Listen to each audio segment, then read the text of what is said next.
होनी होकर रहेगी, इस पर मुझे पूरा भरोसा था और वही हुआ। स्वामी, आपने हमारे साथ साथ समस्त असुर जाति को श्रीहीन कर दिया। अब हम असुर लोगों का भविष्य अंधकार में है। नहीं महारानी, ये नहीं होगा, कदापि नहीं होगा। हम धनुपुत्र रंभ एवं करम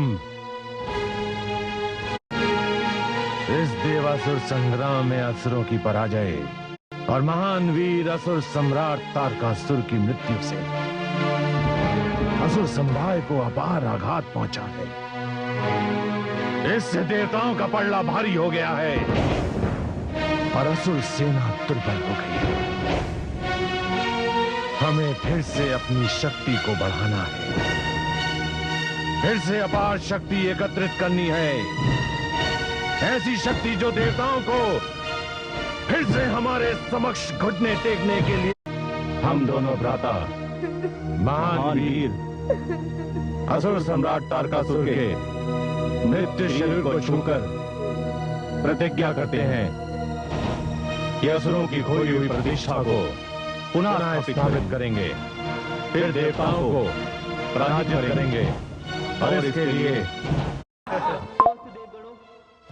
आज सचमुच उत्सव मनाने का दिन है। तारकासुर के कारण हम सब वर्षों तक ग्रहहीन होकर एक स्थान से दूसरे स्थान पर भटकते रहे। आज हमें अपना स्थान, अपनी शक्ति, अपना सम्मान पुनः प्राप्त हो चुका है। तारकासुर की मृत्यु के उपलक्ष्य में 1 वर्ष तक देवलोक में समारोह मनाने की घोषणा करता हूं। ठहरिए देवराज, क्या बात है वरुण देव? देवराज, कदाचित हमारी प्रसन्नता की घड़ियां बड़ी सीमित हैं। मैं आपका अर्थ नहीं समझा वरुण देव।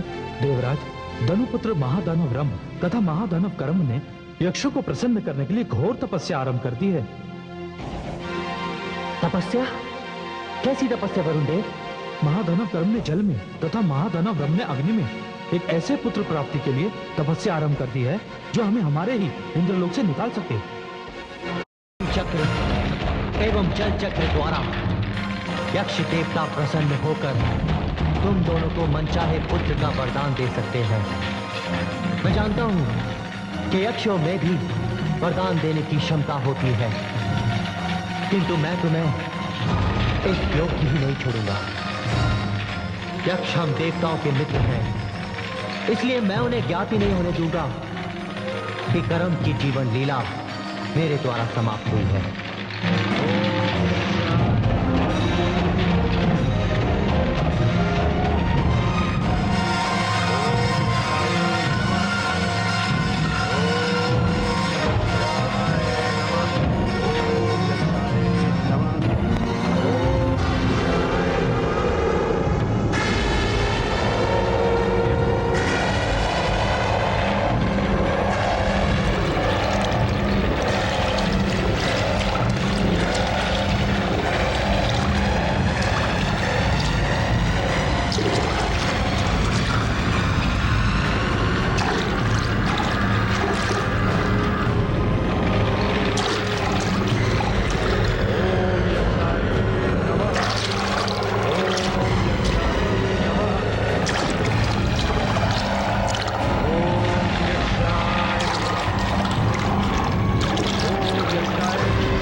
ये कैसा अन्याय है?